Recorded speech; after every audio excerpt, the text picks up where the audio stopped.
नमस्कार। मैं छत्तीसगढ़ अखबार के यूट्यूब चैनल इंडिया आजकल के स्टूडियो से सुनील कुमार। आज बहुत सारे मुद्दे थे, यहाँ आपके सामने किस मुद्दे पर मैं बात करूं। अखबार का एडिटोरियल किसी दूसरे मुद्दे पर लिखा था, उसी को यहाँ दोहराने की इच्छा नहीं थी, तो एडिटोरियल के लिए एक दूसरा सब्जेक्ट मिला। बहुत ही अच्छा दिलचस्प सब्जेक्ट है। सुप्रीम कोर्ट में एक बहस चल रही है संविधान पीठ के सामने, जिसमें केंद्र सरकार और भाजपा की या एनडीए की सरकारों वाले प्रदेशों के वकील, केंद्र सरकार के वकील और कई राज्यों के वकील ये साबित करने में लगे हुए हैं कि भारत के प्रदेशों के राज्यपालों और देश के राष्ट्रपति के पास राज्य विधानसभा से पास किए हुए किसी भी विधेयक को रोकने के असीमित अधिकार रहने चाहिए। असीमित, उसके ऊपर कोई समय सीमा सुप्रीम कोर्ट तय नहीं कर सकता, ऐसा भारत सरकार के वकील का कहना है। इस बारे में सुप्रीम कोर्ट की एक छोटी बेंच पहले यह आदेश दे चुकी है, फैसला दे चुकी है कि 3 महीने के भीतर राज्यपाल या राष्ट्रपति को राज्य विधानसभा से पारित किए गए विधेयकों को पास करना पड़ेगा, मंजूरी देनी पड़ेगी या वापस करना पड़ेगा, और दोबारा अगर वो भेजेंगे तो वो मंजूर माने जाएंगे। आज हालत यह है कि बरसों से कुछ राज्यपाल विधेयकों को रखे हुए हैं, जो विधेयक जनता की चुनी हुई विधानसभा से पास किए हुए हैं, उनको बरसों से रोक के बैठे हैं। राजनीतिक कारणों से उनके ऊपर सो गए हैं, और राज्यपालों के वजन से वो विधेयक जो हैं वो दबकर एक सिंगल पन्ना बन गए हैं, दबकर लुगदी जैसे हो गए हैं। ऐसे सोए हुए हैं राज्यपाल।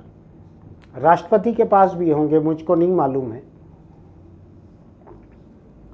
केंद्र सरकार के वकील और भाजपा या एनडीए के राज्यों वाले वकील लगातार कह रहे हैं कि सुप्रीम कोर्ट का अधिकार ही नहीं है राज्यपाल और राष्ट्रपति के ऊपर कोई समय सीमा तय करने का। मैं इस बारे में कई बार लिख चुका हूं, पहले से भी लिख चुका हूं, सुप्रीम कोर्ट की छोटी बेंच का फैसला आने के पहले भी लिख चुका हूं, अभी फिर लिख चुका हूं, बाद में मैं ये मामले के चलते चलते भी। मेरा ये मानना है कि लोकतंत्र में किसी को भी तानाशाह बनने का हक नहीं दिया जा सकता, चाहे राज्यपाल रहे चाहे राष्ट्रपति रहे। उनको असीमित अधिकार कैसे दिए जा सकते हैं लोकतंत्र में? लोकतंत्र में कुछ भी असीमित नहीं होता।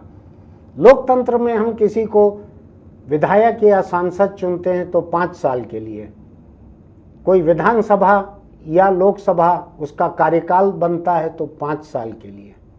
5 साल के बाद उसके दोबारा चुनाव करवाने पड़ते हैं, पंचायत के भी, म्यूनिसिपल के भी।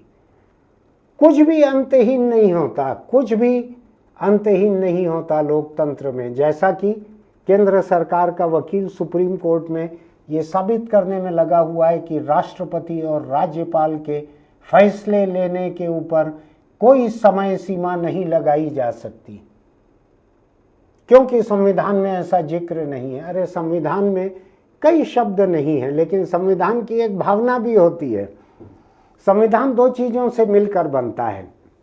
संविधान के शब्द होते हैं और उसकी भावना होती है। Letter of the constitution and spirit of the constitution. Spirit यहाँ दारू वाला नहीं है, स्पिरिट भावना वाला है। आप संविधान का दारू मत मान लीजिएगा। सुप्रीम कोर्ट के जज जो हैं अभी कड़े सवाल कर रहे हैं, लेकिन कई बार कड़े सवाल करने के बाद बड़ा नर्म फैसला भी दे देते हैं। इसलिए मैं जो संविधान पीठ सुनवाई कर रही है, मुख्य न्यायाधीश हैं उसमें, तो मैं वो क्या फैसला देगी इसके बारे में कोई भविष्यवाणी करना नहीं चाहता हूँ, लेकिन मैं अपनी सोच तो सामने रख सकता हूँ। मेरा मानना है कि लोकतंत्र में कुछ भी असीमित नहीं हो सकता। किसी का कार्यकाल, किसी का विवेक का अधिकार, कुछ भी असीमित नहीं हो सकता। मैं तो जो राष्ट्रपति या राज्यपाल के पास जो किसी की मौत की सजा को उम्र कैद में बदलने का जो एक अधिकार है, मैं उसके भी खिलाफ हूँ। वो अधिकार भी नहीं होना चाहिए। ऐसा क्या विवेक हो जाता है राष्ट्रपति या राज्यपाल का जो कि सुप्रीम कोर्ट के जजों से भी ऊपर हो कानूनी मामलों में? जब सुप्रीम कोर्ट किसी को सजा सुना चुका है तो माफ़ी की ऐसी अपील राज्यपाल या राष्ट्रपति के पास क्यों जानी चाहिए? क्योंकि ये दोनों ही कुर्सियां रबर स्टाम्प हैं, ये अपने विवेक से कोई काम नहीं करती हैं। राज्यपाल केंद्र सरकार के होम मिनिस्ट्री के मातहत काम करते हैं। आप देखे होंगे कि राज्यपाल जब जाते हैं दिल्ली तो होम मिनिस्टर से मिलते हैं जाकर। ऐसे ही राष्ट्रपति केवल वही काम कर सकते हैं या कर सकती है जो कि केंद्रीय मंत्रिमंडल उनको सिफारिश करता है कि ये कीजिए। अपनी मर्जी इन दोनों की नहीं है, ये दोनों का अपना कोई विवेक नहीं है, इसलिए ऐसा कोई फैसला नहीं इनके ऊपर छोड़ा जा सकता अंतहीन कि जो कि राजनीतिक हितों का रहता है, जो राज्य की सरकार, केंद्र की सरकार, केंद्रीय गृह मंत्री, केंद्रीय मंत्रिमंडल, इनके राजनीतिक प्रेफरेंस से जुड़े हुए हैं जिन मामलों से, ऐसे मामलों को कैसे छोड़ देंगे आप राज्यपाल और राष्ट्रपति के ऊपर? इसका मतलब होगा कि यह किसी राज्य की जनता की चुनी हुई विधानसभा की खुली तौहीन होगी, उसके जनहित के खिलाफ होगी। ऐसा कोई फैसला इनके ऊपर नहीं छोड़ा जा सकता अंतहीन। सोच लो भाई, सोच लो, विचार लो। आपको राष्ट्रपति और राज्यपाल बनाने वाली ताकतों से बंद कमरे में विचार विमर्श कर लो, कोई कानूनी सलाह भी ले लो जो लेना है तो मुंह दिखाने के लिए। ये लोग क्या फैसला लेंगे? इनको जो लोग बनाते हैं वो फैसले लेते हैं, वो सरकारें फैसले लेती हैं, वो मंत्रिमंडल फैसले लेते हैं, ये क्या फैसले लेते हैं? मैं बरसों से लिखते आ रहा हूं कि राज्यों में राज्यपाल की जो संस्था है, जो राजभवन है, उसको खत्म कर देना चाहिए। अंग्रेजों के समय जरूरी था, अंग्रेज सरकार के एजेंट की तरह किसी को एजेंट बना दिया जाता था। अब ये केंद्र सरकार के एजेंट रहते हैं राज्यों में। मैं केवल अभी की एनडीए सरकार या मोदी सरकार की बात नहीं कर रहा हूं, मैं मोदी सरकार आने के 1-2 दशक पहले से लिखते आ रहा हूं कि राज्यपाल नाम की संस्था खत्म हो जानी चाहिए। ये केवल राज्य सरकार को परेशान करने या उसकी चापलूसी करने का काम करते हैं राज्यपाल, ये संस्था खत्म हो जानी चाहिए। मैं लंबे समय से लिखते आ रहा हूँ, लेकिन वो एक अलग बहस का मुद्दा है। आज मैं आपके सामने एक दिलचस्प बात लेकर आया हूँ। सुप्रीम कोर्ट में कल सुनवाई चल रही थी इसी मामले की, राज्यपाल और राष्ट्रपति के अधिकारों का क्या हो, समय सीमा लगे या न लगे। तो जैसे कि उम्मीद की जाती है, तमिलनाडु के मामलों से ये चालू हुआ है, जहां राज्यपाल केंद्र को नापसंद सरकार है तमिलनाडु में डीएमके की, इसलिए वहां के विधेयक बरसों से रोके गए, बरसों से। वो मामला आगे बढ़ते बढ़ते यहाँ तक संविधान पीठ तक आया है। 5 जजों की संविधान पीठ सुनवाई कर रही है, चीफ जस्टिस भी इसमें बैठे हुए हैं। जब बार बार केंद्र सरकार के वकील और कुछ राज्यों के वकीलों ने कहा कोई सीमा नहीं रहनी चाहिए, कोई सीमा नहीं रहनी चाहिए, उस बीच में सुप्रीम कोर्ट के चीफ जस्टिस ने एक लाइन कही जो मुझको, आपको, सबको बारीकी से सुनना और समझना चाहिए। मुख्य न्यायाधीश BR गवई ने राष्ट्रपति के संदर्भ पर सुनवाई के दौरान नेपाल और बांग्लादेश में हुए हिंसक विरोध प्रदर्शनों का उल्लेख किया। दोनों ही देश सुप्रीम कोर्ट के दायरे के बाहर के हैं, ध्यान रखिएगा। भारत सरकार के भी दायरे के बाहर के हैं, लेकिन चीफ जस्टिस ने इसका जिक्र किया। उन्होंने कहा कि हमको अपने संविधान पर गर्व है। चीफ जस्टिस ने कहा हमको भारत के संविधान पर गर्व है। ध्यान से सुनिएगा, उन्होंने ये नहीं कहा कि केंद्र सरकार के वकील जो कह रहे हैं उस पर हमको गर्व है। उन्होंने कहा हमको भारत के संविधान पर गर्व है। उन्होंने कहा कि भारत का संविधान, जिसमें राष्ट्रपति को किसी भी कानूनी मुद्दे पर जो सार्वजनिक महत्व का हो या जिससे किसी भी तरह से जनता प्रभावित होती हो, सुप्रीम कोर्ट से सलाह लेने का अधिकार है। अच्छी बात है, सुप्रीम कोर्ट से सलाह लेने का अधिकार है। राष्ट्रपति ने अभी सलाह मांगी है इसके ऊपर, प्रेसिडेंशियल रेफरेंस, उस पर सुनवाई चल रही है। मुख्य न्यायाधीश ने कहा, देखिए हमारे पड़ोसी देशों में क्या हो रहा है, देखिए हमारे पड़ोसी देशों में क्या हो रहा है। नेपाल हमने देखा, चीफ जस्टिस ने इस हिमालयी राज्य में 48 घंटे पहले शुरू हुए भ्रष्टाचार विरोधी आंदोलन का जिक्र किया, जिसमें अब तक 21 लोग मारे जा चुके हैं और केपी शर्मा ओली को प्रधानमंत्री पद से इस्तीफा देने के लिए मजबूर होना पड़ा है, उसका जिक्र किया। केंद्र सरकार के वकील सहित सभी लोगों को कहा, देखिए नेपाल में क्या हो रहा है। एक दूसरे जज बेंच के जस्टिस विक्रमनाथ ने याद दिलाई बांग्लादेश की हिंसा की, बांग्लादेश की, पहले का है वो। हाँ, बांग्लादेश में भी चीफ जस्टिस नेपाल का बोल रहे हैं, जस्टिस विक्रमनाथ बांग्लादेश का बोल रहे हैं। इस बात को समझने की जरूरत है कि संविधान पीठ भारत सरकार के वकील को और प्रदेशों के वकीलों को भी, जिसमें अधिकतर जो हैं एनडीए और भाजपा के सरकारों के वकील हैं, उनको याद दिला रही है कि हमको भारत के संविधान पर गर्व है। ये देखो बगल में क्या हो रहा है, नेपाल में क्या हो रहा है, बांग्लादेश में क्या हुआ, ध्यान रखना इसको। इसके मतलब समझने की ज़रूरत है। मैं ये नहीं कहता कि इससे कोई मुझको जजों का रुख मिल जा रहा है कि ये क्या फैसला देंगे, लेकिन उन्होंने जिस मुद्दे को उठाया है उसको समझने की ज़रूरत है। क्या हो रहा है आज नेपाल में? प्रधानमंत्री के घर जला दिए गए, दो तीन पुराने प्रधानमंत्रियों के, एक पुराने प्रधानमंत्री की पत्नी को जला के मार डाला, संसद भवन में आग लगा दी, सुप्रीम कोर्ट में आग लगा दी, कई मंत्रियों को पकड़ पकड़ के सड़कों पर मारा जा रहा है। किस लिए?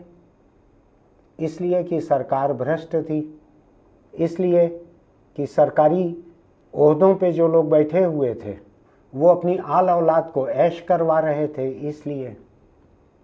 इसलिए कि लोग इस व्यवस्था को बदलना चाहते हैं, इसलिए कि सरकार ने अभिव्यक्ति की स्वतंत्रता पर रोक लगा दी थी और सोशल मीडिया के अधिकतर 26 प्लेटफॉर्म को बैन कर दिया था। इसलिए जेन जी कही जाने वाली जो अभी 25 साल तक के जो लोग हैं, ये लोग सड़कों पर हैं। इन्होंने पूरे देश को पलट के रख दिया है। भारत के चीफ जस्टिस राज्यपालों के और राष्ट्रपति के विधेयकों को असीमित समय तक रोकने के अधिकार की बहस में जब याद दिला रहे हैं कि हमको भारत के संविधान पे गर्व है, थोड़ा पड़ोस में देख लो, नेपाल में क्या हुआ है और बांग्लादेश में क्या हुआ है। मुझको लगता है, मैं तो बड़ा खुलकर इसके खिलाफ हूँ। किसी की ताकत असीमित नहीं हो सकती। क्यों असीमित रहे? क्यों राज्यपाल और राष्ट्रपति 3 महीने में किसी विधेयक पे फैसला नहीं ले सकते? जनता ने राज्यपाल और राष्ट्रपति को नहीं चुना है। राज्यपाल और राष्ट्रपति जनता के चुने हुए नहीं हैं। ये तो सांसदों और विधायकों के बहुमत से चुने हुए राष्ट्रपति रहते हैं। और राज्यपाल तो ऐसे कठपुतली रहते हैं। केंद्र सरकार जिसको चाहे उसको राज्यपाल बना सकती है। अगर मैं तैयार हूं बनने के लिए तो कोई केंद्र सरकार मुझको भी राज्यपाल बना सकती है। मैं हालांकि राजभवन मुझको टी शर्ट और जीन्स में काम नहीं करने देगा, लेकिन बना सकती है। अगर सरकार चाहे तो कोई रोक नहीं है। मेरे प्रदेश में नहीं बना सकेगी, दूसरे प्रदेश में बना सकती है। मैं थोड़ी जनता का चुना हुआ हूँ। राष्ट्रपति थोड़ी जनता के चुने हुए रहते हैं, लेकिन विधानसभा जनता की चुनी हुई रहती है। विधानसभा बहुमत से या सर्वसम्मति से जिन विधेयकों को पास करके राज्यपाल को मंजूरी के लिए भेजती है, उसके ऊपर राज्यपाल को बरसों तक सोने का हक क्यों होना चाहिए? कौन सा लोकतंत्र है ये? संविधान की कौन सी भावना कहती है कि राज्यपाल को विधेयकों का बिस्तर बनाकर उसके ऊपर चैन से सो जाने की छूट मिलनी चाहिए वर्षों तक। कुंभकर्ण को भी 6 महीने शायद सोने मिलता था, 6 महीने बाद उसको पानी वानी डाल के, पाइप से पानी वानी डाल के सींच के उसको उठाते थे, कुंभकर्ण को भी 6 महीने में। याद है ना आपको? नॉर्वे जहां पर कि 6 महीने अंधेरा रहता है, वहां भी फिर 6 महीने सूरज उगता है। कोई चीज अंतहीन नहीं होती है। लोकतंत्र में कैसे कोई चीज अंतहीन होगी? लोकतंत्र में कोई भी व्यक्ति जवाबदेही से ऊपर कैसे हो सकते हैं? क्या सुप्रीम कोर्ट के जज बोल सकते हैं कि मैं अब कभी रिटायर नहीं होऊंगा? बोल सकते हैं क्या ऐसा? क्या सुप्रीम कोर्ट के चीफ जस्टिस बोल सकते हैं हर मामले की सुनवाई मैं करूंगा, हर बेंच पे मैं बैठूंगा? ऐसा बोल सकते हैं क्या? बोल के देखें, आग लग जाएगी नेपाल जैसी यहाँ पर। उधर ये भी शिकायत है कि नेपाल की सुप्रीम कोर्ट जो है वो भी जनता के खिलाफ हो गई थी, ये शिकायत है। चुनाव आयोग आपने देखा है ना, अभी बांग्लादेश में या कहीं पे चुनाव आयुक्त को पकड़ के मार रहे हैं, कुछ कर रहे हैं। यही अगल बगल के किसी देश का है। पुलिस पकड़ के अदालत ले जा रही है तो हेलमेट डाल के ले जाना पड़ रहा है कि कोई मार ना दे। मैं नहीं चाहता किसी भी तरह की हिंसा हो, मैं हर तरह की हिंसा के खिलाफ हूं, लेकिन सुप्रीम कोर्ट के जजों को, केंद्र सरकार के वकील को ये याद दिलाना पड़ रहा है कि नेपाल में क्या हो रहा है उसको देखिए जरा, और बांग्लादेश में क्या हुआ है उसको देखिए जरा। इसका क्या संदर्भ है? इसका संदर्भ केवल यही है कि सरकार जब अपनी मनमानी पे उतरती है तो लोकतंत्र खतरे में पड़ जाता है, जैसा कि बांग्लादेश में पड़ा है, जैसा कि नेपाल में पड़ा है। आप इस बात की गंभीरता को समझिए। ये भारत की राष्ट्रपति ने सुप्रीम कोर्ट को ये प्रेसिडेंशियल रेफरेंस इसके लिए नहीं भेजा था कि बांग्लादेश में जो हो रहा है उस पर हमारे जजों का क्या कहना है, या जो नेपाल में हो रहा है उस पर जजों का क्या कहना है। उन्होंने भारत के संदर्भ में ही कहा था कि राज्यपाल और राष्ट्रपति पूरी जिंदगी किसी विधेयक पे क्यों नहीं सोच सकते? तुम कौन होते हो हमको बोलने वाले कि 3 महीने में इसके बारे में तय कर लीजिए भाई, आपको उसको मानना है, खारिज करना है, जो भी करना है। जनता की चुनी हुई विधानसभा का है। जनता की चुनी हुई विधानसभा, लोकसभा, म्युनिसिपल, पंचायत, जनता के चुने हुए लोगों के फैसले को जब कोई सरकार की कठपुतली जब कुचलती है, आप समझ रहे हैं इस बात को? सरकार की कठपुतली जब जनता के चुने हुए विधानसभा या लोकसभा के फैसले को कुचलती है, उसको तकिया बना के, गद्दा बना के सो जाती है कठपुतली, तो जो होता है उसको याद दिलाया है सुप्रीम कोर्ट ने। मैंने नहीं कहा है, मुझको तो जो कहना है मैं कई बार लिख चुका हूं, कई बार कह चुका हूं। हिंदुस्तान के चीफ जस्टिस और संविधान पीठ के एक दूसरे जज, इन 2 लोगों ने कहा है इस बात को। सुप्रीम कोर्ट के जजों को, केंद्र सरकार के वकील को ये याद दिलाना पड़ रहा है कि जनता की जब हेठी होती है लोकतंत्र में, जब सरकार तानाशाह हो जाती है, ये तानाशाही चाह रहा है, केंद्र सरकार का वकील तानाशाही चाह रहा है। नहीं होगी हमारी मर्जी, हम 20 साल विधेयक पास नहीं करेंगे, दस्तखत करेंगे, 20 साल भी नहीं करेंगे, कोई सीमा नहीं रहनी चाहिए। ऐसे ऐसे कुतर्क कर रहा है केंद्र सरकार का वकील। मुझको तरस आ रहा है कि सुप्रीम कोर्ट के जजों को इन बातों को सुनना पड़ रहा है। आखिर में मुझको लगता है कि थक हार के इस बेंच ने ये कहा कि नेपाल में जो हो रहा है उसको देखो, जो बांग्लादेश में हुआ है उसको देखो।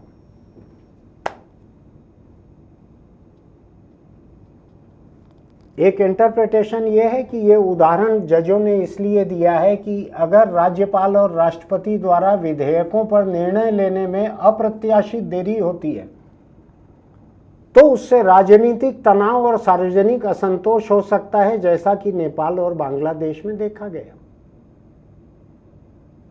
सारी फौज पुलिस धरी रह गई। जिस दिन जनता असंतुष्ट हो गई, जिस दिन जनता को लगा कि उसके हक मारे जा रहे हैं, उसके लोकतांत्रिक हक छीने जा रहे हैं, जैसा नेपाल में अभी लगा कि अब सोशल मीडिया पे हम लिख नहीं सकते, तुम्हारी आल औलाद विदेशों में जाके ऐश करे, तुम दौलत इकट्ठा करो, तुम्हारे जो बंगले हमने जलाए हैं उसमें से सोना निकल रहा है किलो किलो, और हम लोग बेरोजगार हैं और तुम ऐश कर रहे हो। तुम्हारे आल औलाद सोशल मीडिया पे वीडियो डालते हैं अपने महंगे शौक का, महंगी जिंदगी का। आग लगा दी नेपाल में लोगों ने। मैं खिलाफ हूं उसके, किसी लोकतंत्र में हिंसा नहीं होनी चाहिए, लेकिन सुप्रीम कोर्ट ने नेपाल और बांग्लादेश के असंतोष की तरफ इशारा किया है, शब्द इस्तेमाल नहीं किए, लेकिन ये इशारा बहुत होता है। नेपाल की तरफ देखें, नेपाल में जो हो रहा है तो वहाँ तो रोज पशुपतिनाथ के मंदिर में आरती भी हो रही है, तो सुप्रीम कोर्ट के चीफ जस्टिस नेपाल के काठमांडू के पशुपतिनाथ के मंदिर में हो रही आरती का जिक्र नहीं कर रहे हैं। वहाँ जनता का जो आंदोलन चल रहा है, जनता ने पूरी सत्ता पलट दी है, पूरे देश को तहस नहस कर दिया है, उसकी तरफ इशारा कर रहे हैं चीफ जस्टिस। उन्होंने भारत के संविधान की तारीफ की है। भारत के संविधान की तारीफ का एक मतलब ये भी है कि ये संविधान लोकतंत्र को बढ़ावा देता है, लोकतंत्र को सुरक्षा देता है। केंद्र सरकार अगर अड़ जाए कि नहीं है, हम लोकतंत्र को नहीं मानेंगे, हमको राष्ट्रपति और राज्यपाल के लिए अंतहीन अधिकार चाहिए, वो मरें तब तक, जब तक बने रहें कुर्सी पे तब तक, अगले 100 साल तक विधेयक पास न करें, तो विधानसभा को कानून बनाने का अधिकार क्यों दिया गया है? ये रबर स्टाम्प लोगों को उनके सिर पे बैठाने के लिए। इसका मतलब यह है कि 2 रबर स्टाम्प जो हैं, करोड़ों जनता, करोड़ों मतदाता, करोड़ों जनता, उनके फैसले को कुचलने के लिए आपने बूट दिया है। एक जोड़ी नीचे जो वो घोड़े की नाल लगे रहता है ना, लोहा, ऐसा एक जोड़ी बूट हर राज्य में राज्यपाल को मिला है, ऐसा एक जोड़ी बूट देश में राष्ट्रपति को मिला है कि जनता के जितने अधिकार हैं उसको अच्छे से कुचलो, अच्छे से 6 महीना कुचलो, 1 साल कुचलो, 5 साल कुचलो, जितना कुचलना है कुचलो। इस तरफ इशारा किया है सुप्रीम कोर्ट के जजों ने। संविधान की भावना ये नहीं है। संविधान ने एक एक चीज को शब्द में थोड़ी लिखा है।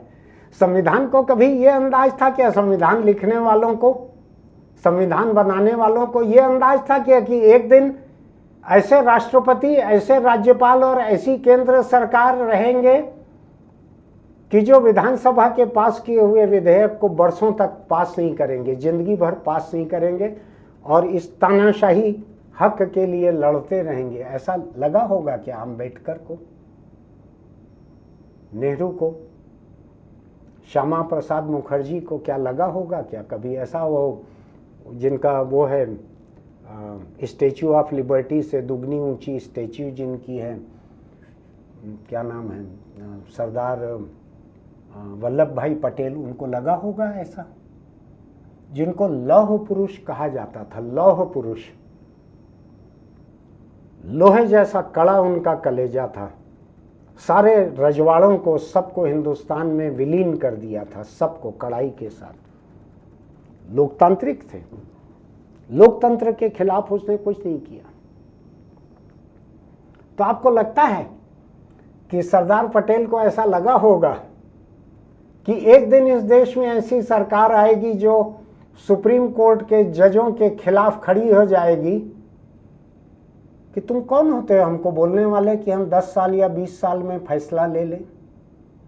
हमारी मर्जी होगी तब लेंगे फैसला, नहीं होगी तो नहीं लेंगे। आपको लगता है कि सरदार पटेल ने ऐसे दिन की कल्पना की होगी?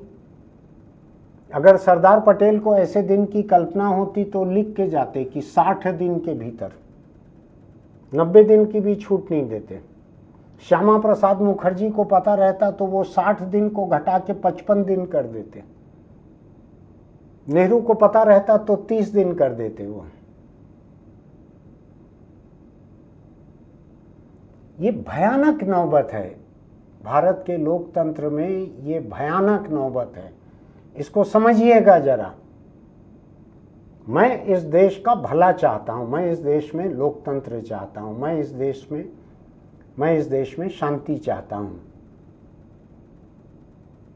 मैं इस देश में इंसानियत चाहता हूं, मैं जनता के हक सबसे ऊपर मानता हूं। बाकी तो सब ये तंत्र है।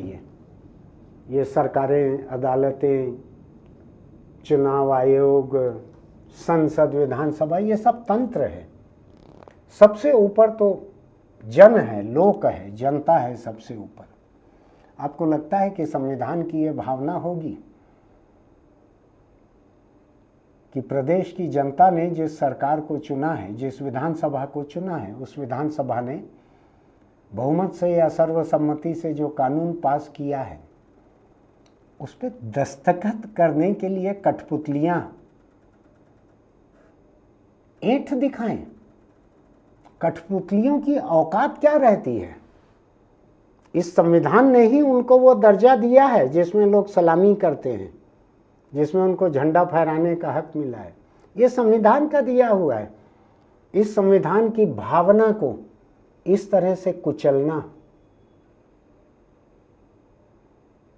सुप्रीम कोर्ट ने याद दिला दिया है। नेपाल को देखो और बांग्लादेश को देखो। मैं नहीं जानता कि केंद्र सरकार के जो वकील वहाँ खड़े हुए हैं वो सुप्रीम कोर्ट की बातों का मतलब निकालेंगे कि नहीं, सुप्रीम कोर्ट की बातों को समझते हैं कि नहीं समझते, मैं नहीं जानता। क्योंकि जो बहस वो कर रहे हैं, जो तर्क वहाँ दे रहे हैं, वो तर्क कोई भी मामूली समझ वाला व्यक्ति भी लोकतंत्र में वैसे तर्क नहीं दे सकता। वो तो सरकार की तरफ से दे रहे हैं। सोच के देखिएगा, मामला बड़ा दिलचस्प है। बांग्लादेश की हिंसा आपने देखी है, नेपाल की हिंसा आपने देखी है। भारत का संविधान मजबूत है, लोकतंत्र मजबूत है। ये अड़ोस पड़ोस की ऐसी कई हिंसा को देखते हुए भी उससे बिना प्रभावित हुए रह लेगा। लेकिन जन असंतोष कहाँ तक पहुँचता है, इसकी तरफ कोई विपक्ष के नेता ने नहीं, या मेरे जैसे बोलने या लिखने वाले ने नहीं, सुप्रीम कोर्ट ने याद दिलाया है। सुप्रीम कोर्ट ने याद दिलाया है कि नेपाल को देखो, बांग्लादेश को देखो। इसके मतलब को समझने की ज़रूरत है। आप अनपढ़, निरक्षर, कमज़ोर कान वाले बनकर अनसुना भी कर सकते हो इस बात को। लेकिन मेरा मानना है कि संविधान जो है वो सरकार से बहुत ऊपर होता है। सोचिएगा क्या होना चाहिए इस मामले में। आपको लगता है कि सरकार की बैठाई हुई कठपुतलियां, क्या उनको ये हक मिलना चाहिए कि जनता के निर्वाचित विधानसभा को लोहे के नाल वाले बूटों से कुचल सके बरसों तक, अंतहीन? कोई रोकने वाला ना रहे उसको, कोई रोक टोक उसके ऊपर ना रहे। क्या भारत के संविधान में, भारत के लोकतंत्र में ऐसा कुछ हो सकता है? किसी का भी कोई अधिकार जिसके ऊपर कोई रोक टोक ना रहे, जिसकी कोई जवाबदेही ना रहे? आप हिंदुस्तान के राजभवनों में और राष्ट्रपति भवन में ईदी अमीन, सद्दाम हुसैन, इनको बैठाने जा रहे हैं। नहीं चलेगा ये लोकतंत्र में, नहीं चलेगा। अगर सुप्रीम कोर्ट की संविधान पीठ में, जैसा कि कल उन्होंने एक इशारे में कहा है, ऐसी ही अगर उनकी समझ होगी तो प्रेसिडेंशियल रेफरेंस पे उसका फैसला आएगा कि 3 महीने की जो सीमा तय की है हमारी पिछली बेंच ने, सुप्रीम कोर्ट के 2 जजों ने, वो एकदम सही है। अगर सुप्रीम कोर्ट का ऐसा फैसला नहीं आएगा, मैं आज ही आपके सामने कह रहा हूं, तो अदालत की समझ के ऊपर मुझको तरस आएगी और उसका सम्मान मेरी नज़रों में कम हो जाएगा। फिर मिलेंगे, देखते रहिएगा बहुत ध्यान से। नेपाल, बांग्लादेश, हिंदुस्तान की सुप्रीम कोर्ट में चल रही बहस, राज्यों के जो विधेयक पास किए हुए जो राज्यपाल और राष्ट्रपति जिसके ऊपर सो रहे हैं, उस गद्दी को भी देखिएगा, तकिए को भी देखिएगा। देखिएगा कि संविधान की क्या समझ है। और जिन लोगों ने संविधान बनाया था जिसमें भाजपा के जो पितृपुरुष हैं ये लोग भी शामिल थे उसमें। श्यामा प्रसाद मुखर्जी, अभी पितृपक्ष चल रहा है, श्यामा प्रसाद मुखर्जी भी संविधान सभा में, सरकार में भी थे वो। क्या कोई भी ऐसी कल्पना कर सकते हैं कि राज्यपाल और राष्ट्रपति को तानाशाह बना दो और वो तानाशाह जो है केंद्र सरकार का नौकर रहेगा? तो कुल मिला के आप तानाशाही किसकी स्थापित करना चाह रहे हैं, सोचिएगा इस बारे में। देखते चलिए तमाम चीज़ों को। सुप्रीम कोर्ट में चल रही सुनवाई को ध्यान से देखिएगा। मेरे आपके सबके हक की लड़ाई है ये, देखते चलिएगा। फिर मिलेंगे। आपको लगता है कि मैंने कोई तर्क संगत न्याय संगत बातें की है तो हमारे यूट्यूब चैनल इंडिया आजकल को सब्सक्राइब कीजिएगा, नोटिफिकेशन की बटन दबाइएगा, दोस्तों को भेजिएगा, उनको भी समझना चाहिए। लोकतंत्र में हम सबको जागरूक रहना चाहिए। जागरूक जनता ही जिम्मेदार सरकार की हकदार रहती है, ध्यान रखिएगा। जागरूक जनता ही जिम्मेदार सरकार की हकदार रहती है। ठीक है, फिर मिलेंगे। चलते चलते एक छोटी सी नसीहत। देश के जो बड़े मुद्दे रहते हैं, लोकतंत्र के जो बड़े मुद्दे रहते हैं, उनको अनदेखा मत कीजिए। जनता अगर 5 बरस में 5 मिनट के एक उंगली से दबाने के फैसले को अपना सब कुछ मान लेती है तो वो जनता कभी जिम्मेदार सरकार की हकदार नहीं रहती। जनता को लगातार अपने देश के मुद्दे सुनना चाहिए, देखना चाहिए, समझना चाहिए, उस पर बात करना चाहिए, तभी आप एक अच्छी सरकार के हकदार रहते हैं। वरना तो फिर वो चुनाव आयोग है। और कोई नसीहत नहीं। फिर मिलेंगे।